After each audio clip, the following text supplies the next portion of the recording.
Hello, everybody, and welcome to Decoding the Euros, the show dedicated to the stats and facts at Euro 2025. Today, we're going to be having a look ahead to Fantasy Euros because the wonderful people at Fantasy WSL, they've already made an NWSL game, as you know, and now they are doing the big tournament of the summer. I'm thrilled to say that we've got three guests with me. One of those is someone from the team. It's one of the regulars. It's Izzy Duddy. Izzy, how are you feeling?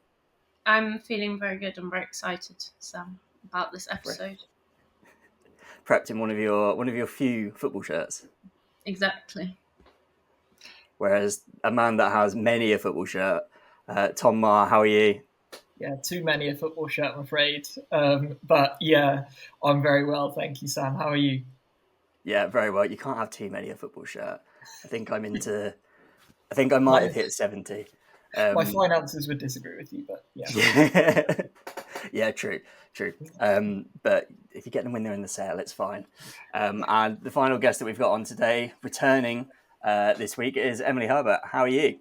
I'm good, thank you. Thanks for having me on again. No worries. Thank you for coming back on straight from work as well. You've been busy at the BBC today. Yeah, I put this top on, although I don't think England ever won in this today, so I'm slightly nervous. Cursed top. Yeah, the cursed top. But I'll take it. Maybe I can revert the curse. Maybe. We'll see how we go. Maybe you'll get the victory for the fantasy, if nothing else. But yeah, today is all about fantasy Euros. If you want to listen to our picks about the Euros generally and our predictions, we did a show myself, Izzy, Tom, and Jacob. That is already in your feeds. You can go and find that. This one is all about fantasy. So tournament kicks off on the 2nd of July, but the app is already there and ready to go. I'll hand over to our expert, Izzy, to tell you a bit more about it. Yeah, so, I mean, it's pretty much the same as Fantasy WSL, I guess, except with the knockout stages, which I'll come to in a minute. But essentially, if you have the Fantasy WSL app and you haven't pressed update on your app store, that is literally all you need to do to get the Fantasy WEUROs app, which is what I'm trying to coin and try and say without sounding really weird. And if you don't have Fantasy WSL, A, why not? And B, you can search Fantasy WEURO on the App Store and download it there. So it's all very simple. If you've already got an account with us, it's all ready and set up for you. You just need to pop in what team you're following, where you're from, and of course, a punny team name is very important and highly encouraged. Yeah. And with Fantasy WSL, you've got 100 million and 15 players, and you've got to make your team. That's pretty much all there is to it, at least on the face of it. When you say it like that, you make it sound so easy. I know. Make it sound like everyone's going to do really well at it. I think the hardest bit is obviously, and I didn't make my team on the day that it came out because I had to put some good thought into what I was going to call my team. I didn't want to just go for the plain statterino like I did for Fantasy WSL. I wanted to go for something. But I'm looking forward to it. We've obviously got a league for Decoding the Euros. I'll put the details in the description for the podcast. But basically, when you've got the app, you've made your team, go and join the league. The code is Stats and Facts. And I think before the tournament kicks off, I might have a little sift through and pick out the best ones, give people a shout out. Yeah, there's some people with some really ingenious team names out there. I never know how they do it. I quite liked yours, Tom, your recent update I saw. Oh, thank you. Champagne Shukanuskan. Yeah, that was very good. That is very good. Yeah, it's probably going to change 3 times before the actual tournament. I can't settle on one, but, I actually think it's the hardest part of the game. I mean, I say that like I'm any good at the game. I'm not, but I genuinely think the hardest part is settling on a team name. There's just too many. And also now, I think with the Euros, there's so many different countries, so many different styles of name. The possibilities are just endless. But yes, essentially, it will work like Fantasy WSL, but a game week will be sort of a round of games. So you have the sort of 3 group stage games, and then we get to knockout. So that's 3 game days, as we call them. And yeah, try and get as many points as you can. Try and pick players who are going to score goals and keep clean sheets. What will happen in the knockout rounds, it will get quite interesting. So as usual, you'll have like your 2 free transfers between each game week, game day, game round. And you'll be able to pick up to 3 players from any team, any squad. But as the knockouts go on, obviously there's going to be less teams in the tournament. So a lot of people have been asking, what happens if you choose someone from, I don't know, I'm going to be mean and say Wales, and then they get knocked out. What happens then? So anyone that gets knocked out in your team, you'll be able to replace for free. It won't count towards your 2 transfers. And yeah, and then you get the 2 transfers on top of that. So you can basically replenish your team so long as you're staying within your budget. There are no price transfers this time, so it's 100 million or bust. So yeah, you just keep within the budget, and as you go through the tournament, so the quarterfinals, you will have still the three maximum team squad rule, and then that will go to 4 in the semi-finals, and then for the final, it will be 8 per team. So you will have to make essentially a full team out of the remaining 2 teams, and then just see how you want to hedge your bets on who will win. So I think it'll be really fun and really interesting. There's also no power-ups this time. As in Fantasy WSL, you have your triple captains and your wall. So it's a very purist game. It's there's no sort of advantages to catching price changes early. The only thing you got to think about is your visionaries, which will come into play from game day 2, and those are the players that are less selected by less than 2% of people. So you'll get extra points if they do anything. But other than that, just pick the best players and beat your friends, or beat Tom, as the case may be. Beating Tom is harder than beating your friends. Tom, are you still flying high in the Fantasy NWSL League?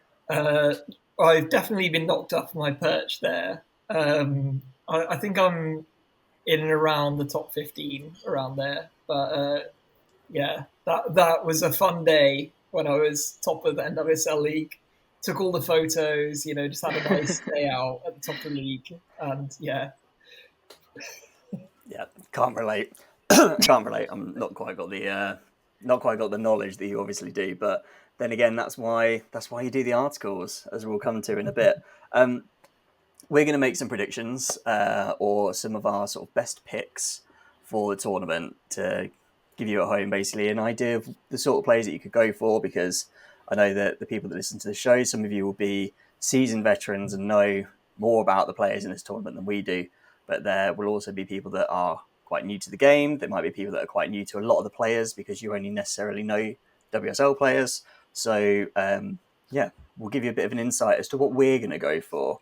So there's a few different picks that we're going to go for. The first one we're going to look at is our must-have player. So this is someone that, whatever you're going to do with your team, this is a player that you should really get in. Spend a bit of money on them. Make sure they are in that starting 11 every week. Let's go for Tom first on this one, because then we'll see if any of us have copied the expert. Sure. There's a lot of competition for this one. It feels like there's so many players that are essential, especially around the midfielder area, I think. But for this one, I'll only mention one, but I'm sure you'll say the others that I'm thinking of. But Claudia Pina is the one that I'm picking. I think, 9 million is actually not that expensive, but I think she's so... I have a feeling she's going to score a lot of goals. She's the Champions League top scorer. She had 11 goal involvements in 9 games in the Champions League this season. She's played her way into the Spain team. She's proven she can score goals from anywhere against anyone. And Spain have beaten their group opponents that they'll play this summer. In the past few years, they've beaten 2 of them 7-1. They've won 5-1 twice. They've won 4-2, 3-2 twice as well. So there's goals in these games for Spain. And I think even if she starts on the bench, she'll come off and have a say. And I don't think her value is going to end after the group stage as well. She's shown that she can score a couple of goals against a team like England, who are obviously the reigning champions, and it was her goals that gave England the win. Oh, sorry, that gave Spain the win recently in that Nations League match. So, yeah, I think I do love a player that even if they start on the bench, usually that's like a disaster playing starting on the bench, but it's almost the best case scenario for the way Claudia Pina plays. So, yeah, I don't think you can miss out on having her in your team. Yeah, is it going to be like flashbacks to England at the last Euros where it was very much the players off the bench that made a lot of the impact, especially in the knockout rounds, wasn't it? Emily, let's go for you next. Who is your must-have player this tournament? I've kind of stuck with the same theme that Tom's gone down. I've gone for Aitana Bonmati.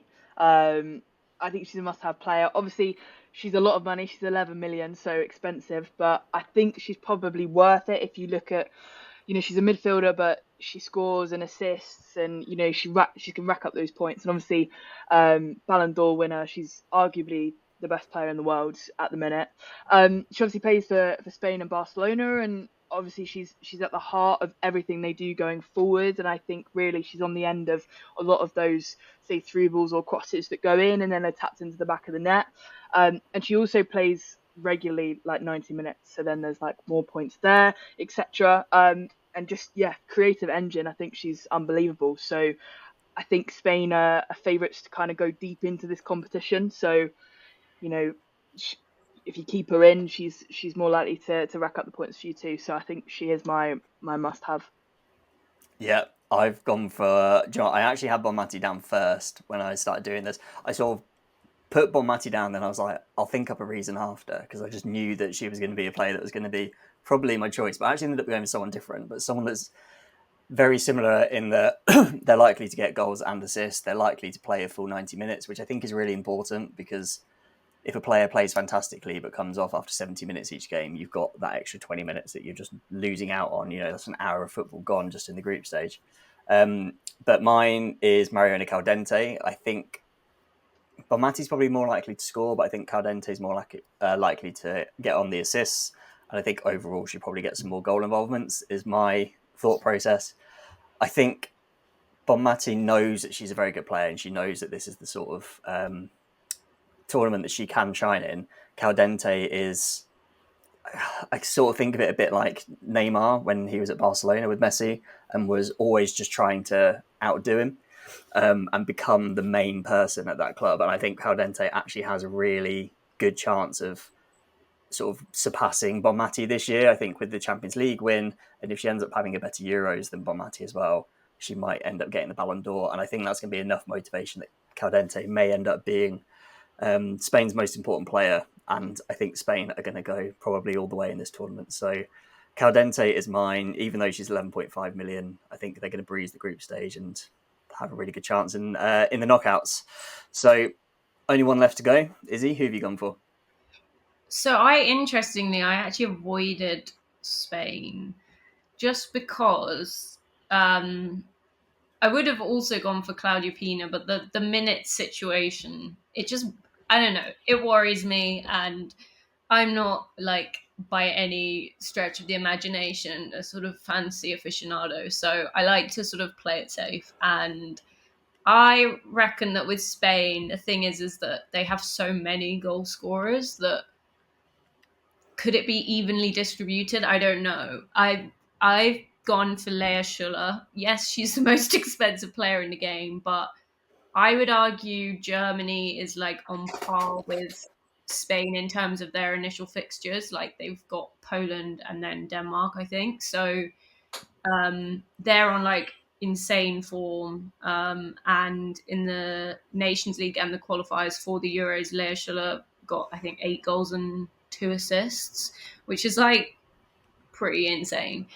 So I'm willing to fork up the 12 million for that, just because I think if Germany score, she will almost certainly be involved. Whereas I could feel like any 3 of your guys' picks could have been involved. And then what if they all have a goal each, but Leia should have get 3 goals, That's my reasoning on this one. Yep, that makes sense. I think, like you said, I'm pretty sure she was one of the sort of top 3 top scorers in qualifying. So, yeah, if she can bring that through, it's going to be a very good pick. On to the best value player. So this is someone that's going to get a lot of points given how expensive they are. I'm going to go first because I've gone for a German player, so another one sort of alongside Schuller for your must-have player, Izzy. I've gone for Rebecca Knack for this. She is, I believe, at her debut tournament with Germany, but already she seems to be starting most of the matches that they've played in like the last few months. And she's only 4.5 million, which I think is... I think when you made the prices for the game, you probably didn't know, as in Izzy, you and the team probably didn't know that she was going to be a starter all the time. So the fact that it is looking like she's going to be starting, aside, I think it's Minga that's playing alongside her. I think in the group stage, they're probably going to keep a clean sheet against Poland. I wouldn't be surprised if they keep a clean sheet against Denmark as well. So that could be 2 clean sheets before they've even got through to playing in the knockouts. And we know she's a threat from corners as well. She scored 4 goals in the WSL towards the end of the season from a combined 0.8 xG, so doesn't need much of a chance, and she's still going to be able to put them away. So Rebecca Knack at 4.5 million in defence is mine. Izzy, let's go for you next.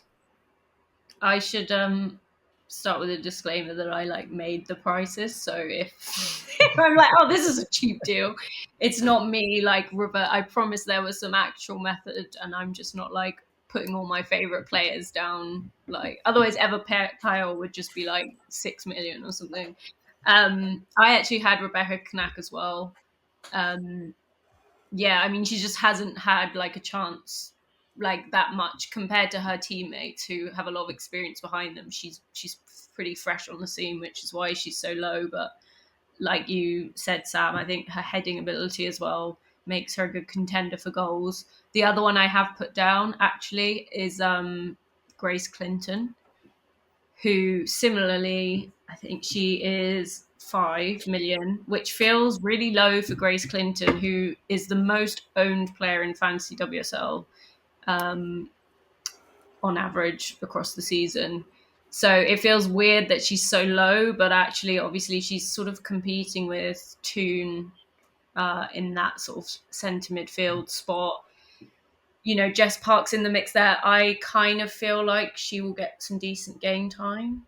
It seems like Serena quite likes her, and I think she's sort of settling into the team. I don't know if I'm completely off on this, but I don't know if Serena's going to bring back that sort of toony impact sub situation. And I think when Grace Clinton is feeling herself, she will score some goals, and she can do it in her first major tournament.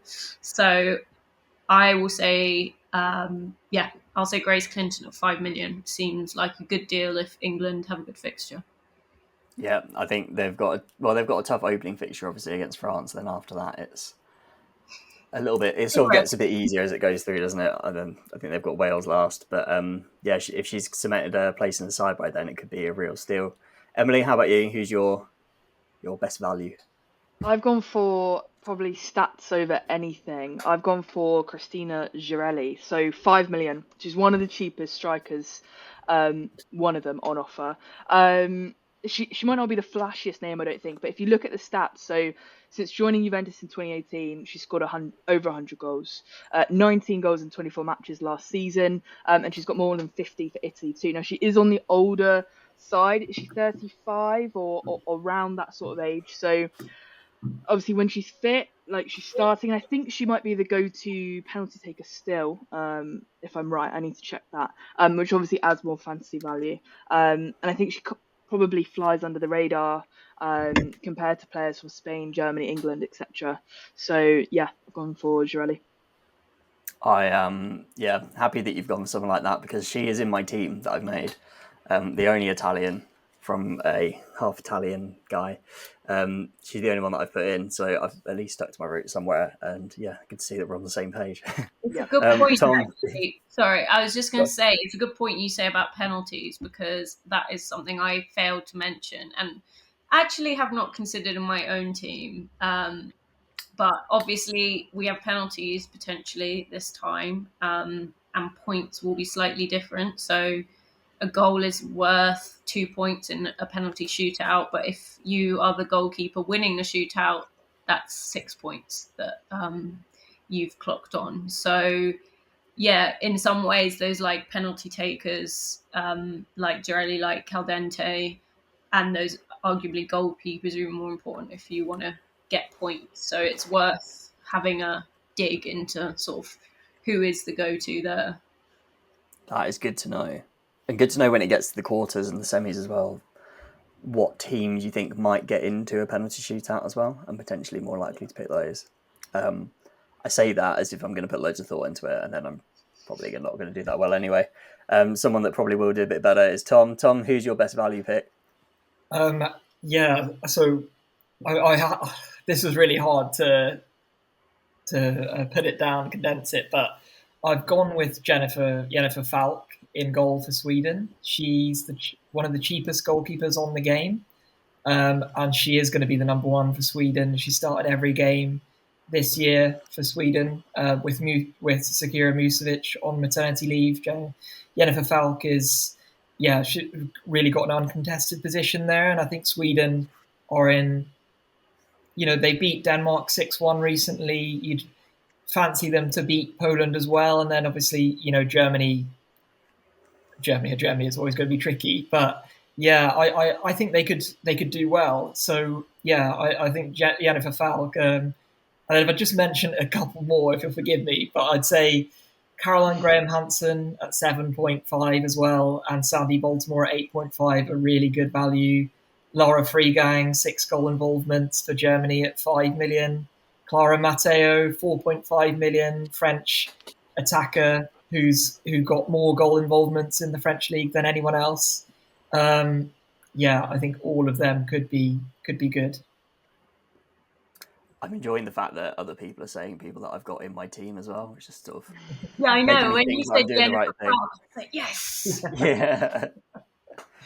I don't have a Swedish keeper in my team, but my keeper was one that I took from your article, Tom, on the halfway line of the sort of the hidden gems, the best value picks. So I'm expecting your hidden gems going to be quite good. So we're going to leave you till last. Emily, let's go for you first on this one. Who's your hidden gems? This is the player that, listener, the player that not many people have picked, basically. So not necessarily really good value or anything like that, but someone that the TSB, it says in the game, team selected by percentage is very low. Who's your pick? I found this one really difficult. This was the hardest out of all of them, I thought. I've gone for a German player, 20 years old, Franziska Getz, I think is how you pronounce it. Forgive me if I've got that wrong. On paper, she's listed as a defender, but I think she's a little bit more than that. She's a rising star as well for Germany, 20 years old, as I said. I think she brings a lot of energy. She played 7 games for Bayern last season, and she won the Fritz Walter medal for best young player in Germany, and also made the under-19 Euros team of the tournament. So I think that's probably a sign of what's to come. This is her first senior appearance with Germany this tournament. And I think she's breaking through. And I think obviously with the games Germany have got, so say like Poland and stuff, I think maybe if they rotate and maybe bring some games where she could do something, maybe she might, it might be a good pick. And she's affordable as well, 5 million. So I think that was my hidden gem. Bit of a bargain as well then. Yeah. Izzy, we'll go to you next as someone that sees the percentages probably more than anyone else in the world. I'm assuming you're going to have a phenomenal pick here. I feel like mine's like a bit obvious, but at 1.22%, she will qualify as a visionary unless people take my word now and go off and buy her in their hordes. But I think Philippa Angeldal, yes, she's 10 million, but I'm backing Sweden quite heavily at the front end of the tournament. And I think she's one of those players. She has more goal involvements than Stina Blackstenius, which is crazy when we think sort of in the abstract, that Stina's getting hat tricks, which she is, but Philippa Angeldal's just getting more. And like 1.22%, to me, that kind of feels like a no-brainer. And she'll get the minutes as well. She's a seasoned professional on the Swedish team. So, yeah, I've gone for her. She's not cheap, but I think she's probably worth it. Yeah, I think I haven't got her in my team just because I didn't have the budget in the end. But when I decided that I was going to put some Swedish players in, she was the first one I picked because, yeah, she's done so well in recent months for Sweden. I haven't done my play for this, have I? My hidden gem is another Swedish player. It is Hanna Lundqvist. She's only selected by 1.72%, £6 million. 6 million. I guess it's not pounds, is it? Defender. She's not necessarily like one of the big names in the Sweden in the squad, like a Angodara or Blackstenius or a Canarid or someone like that. But she is starting for San Diego Wave at the moment in the NWSL. They're sitting third. She's been a sort of solid player for them. If you I looked at her on SofaScore earlier, and all of the last, I think it's like 6 or 7 matches, her like rating is green, so it shows that it's gone up over the match. So she's obviously putting in the right kind of performances. San Diego Wave are doing very well. She was part of the side that beat Denmark 6-1 recently, and obviously they've got them in the first game. So I think that she's a really good, not just good value pick, but a good one that not many people have noticed at 1.72. That's actually gone down as well since I put this list together this morning. So people have been taking her out, which is interesting to see. But we'll go for the fantasy aficionado, Tom. This is very much your specialist subject now. Who's your hidden gem? I'm learning a lot. I'm enjoying this. I think I've gone with a bit more of an expensive one, a bit on the more similar lines to Izzy, and that's Italy's Manuela Giuliano. She's got an ownership of 1.07% at the moment, so that would make her a visionary pick. And I think she's a phenomenal player. In Italy, they call her the Red Cloud. I think part of that reason is because she's got not bright red hair, but red hair. But I think it's also her ability to affect matches and change the atmosphere in games because she's such a box-to-box, impressive midfielder with a brilliant dead ball and an eye for goal as well. I've had her in like Fantasy Women's Champions League teams before, and it's just been a set and forget player. And like with Roma as well, they're obviously a really good side, but they're not like your Barcelonas or Chelsea's who are winning most games in the Champions League, but she always gets returns. She has had 22 goal involvements for Roma this season. And stick with me here, but over the past year, when you compare her to other midfielders across the top 9 leagues in the world, she ranks in the 90th percentile and above for goals, non-penalty goals, shots on target, assists, shot-creating actions, progressive passes, touches in the opposition penalty area, shots from free kicks, penalty kicks converted, passes into the penalty area, dead ball passes, through balls, outswing, inswing, and straight corner kicks, shot-creating actions from dead balls and live balls as well. And just to give a bit of fairness, she also ranks in the 99th percentile for aerial duels lost. So don't bet on her to win a header, but everywhere else on the pitch, I think she's pretty good. So she's my pick. I suspect the ownership is quite maybe lower because of players like Girelli, as mentioned before, and Sofia Cantore, who are a much more affordable price and also are extremely good choices for your Italy coverage. But for 10.5 million, I do think she's worth it. Fair enough. Yeah, I'll be honest. I saw, as much as I do think Italy are probably going to finish second in the group, I did see an Italy player at 10.5 million and thought, I'm not sure that's the person I need to be backing. But I don't know as much about them as you do, Tom, so I may reconsider. I'll see if Schürrle gets injured in the first game, then that may have to take her out, and that might be the sort of person I put in. We'll go on to our final pick, which is going to be who we're captaining in the first match. So yeah, as Izzy said earlier, the sort of first, is it called a game week or a game day? Is there like a specific term? It's a match day, I believe. Match day. Yeah. Cool. We'll go with match day. So your match day 1 captain. So for the first round of group games, I'll go first on this one. So I have put Schürrle at 12 million. Obviously, Izzy's waxed lyrical about her already, but the reason I've put her down as my match day 1 captain is that I think Germany are probably the team most likely to win their first game. Sorry, Izzy, because it is against Poland, but Poland are obviously very new to the tournament, and I think other than the other games I'd sort of earmarked were Spain, Portugal, or Netherlands against Wales. I think for the Netherlands, there wasn't anyone in particular where I was like, oh, they're the standout player. And I think they might not have as easy time against Wales as most people think. Then, yeah, it was between Spain and Germany, and I just think, although Spain are probably a better team, I think Germany are more likely to win their first game. Like you said, Schüller's scored so many goals in qualifying. She scored 11 goals in the Frauen Bundesliga this year, goal every 115 minutes. And they actually played Poland in the Euros qualifying last summer, and she scored 3 goals in the 2 games. So she knows how to score against Poland, and I'm hoping that she'll be doing it at least once, if not 2 or 3 times for me, as she's going to have the armband for my first week. Tom, let's go to you first, rather than leaving you last. Who are you going to go for the Matchday 1 captain? Yeah, it's a tough one. I think I've got kind of 2 names really that I'm deciding for. They've both been discussed already, Pina and Schüller as well. It's probably going to be Schüller for all the reasons you've just outlined there and Izzy outlined earlier. I'll mention somebody else that I am considering as well, and that's Carolina Leah Wilhelmsdottir.